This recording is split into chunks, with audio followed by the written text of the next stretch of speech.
एक छोटी सी बस्ती में सीमा अपनी माँ कमला के साथ रहती थी। सीमा के पिताजी के गुजर जाने के बाद सीमा की माँ ने घर की जिम्मेदारी संभाल ली थी। उसकी पढ़ाई में कोई कमी ना हो इसलिए उसका एडमिशन अच्छे स्कूल में करवाया। सीमा की माँ सब्जियां बेचा करती थी जिससे दोनों माँ बेटी का अच्छा गुजारा हो जाता था। पर एक दिन सीमा की माँ सड़क पार कर रही थी, तभी उसका एक्सीडेंट कार के साथ हो जाता है और कमला वहीं पर दम तोड़ देती है। सीमा की माँ के जाने के बाद सीमा अकेली रह जाती है।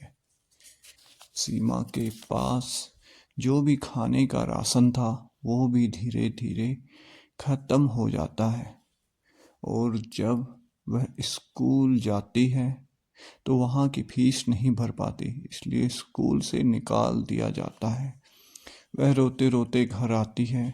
फिर तभी उसकी मकान मालकिन आती है और उससे कहती है, तुम्हारा किराया 3 महीने से नहीं आया, अब तुम यहाँ नहीं रह सकते।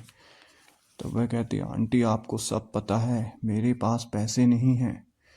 तब मकान मालकिन कहती है, घर खाली कर दो और जाओ यहाँ से। तभी वो घर खाली कर देती है और 2 दिन तक इधर उधर घूमती रहती है। उसे कहीं खाना नहीं मिलता। तभी वो एक होटल के पास से गुजरती है, देखती है कुछ लोग भोजन कर रहे होते हैं। वह उनसे खाने की मदद मांगती है पर वह उसे वहाँ से भगा देते हैं। सीमा 2 दिन से भूखी प्यासी होती है, उसे बहुत जोरों की भूख लगी होती है। तभी रास्ते में उसके चाचा उसे मिलते हैं। उसे देखकर कहते हैं, बेटा तुम यहाँ क्या कर रही हो? तब सीमा अपनी माँ के बारे में सब बता देती है। चाचा उसे घर लेकर जाते हैं परंतु वहाँ उसकी चाची उसे घर से निकाल देती है। उसके बाद सीमा रोते रोते घने जंगल में जाती है। सीमा जोर जोर से चिल्लाती है, उसे भूख लगी है, उसे कोई खाना दो। तभी वहाँ सोनम परी गुजर रही होती है। वह उसकी रोने की आवाज़ सुनकर कहती है, लगता है कोई दुखी है, मुझे उसकी मदद करनी चाहिए। तभी सोनम उसके पास आती है। सीमा से पूछती है, तुम क्यों रो रही हो? सीमा कहती है, उसे बहुत जोरों की भूख लगी है। तभी सोनम परी अपनी जादुई छड़ी से उसके लिए खाना मंगाती है और उसे खाने को देती है। खाना खाने के बाद सोनम परी सीमा की सारी बातें सुनती है। फिर वह सीमा को एक गुलाब देती है और कहती है, इस गुलाब को किसी खाली जगह रख देना।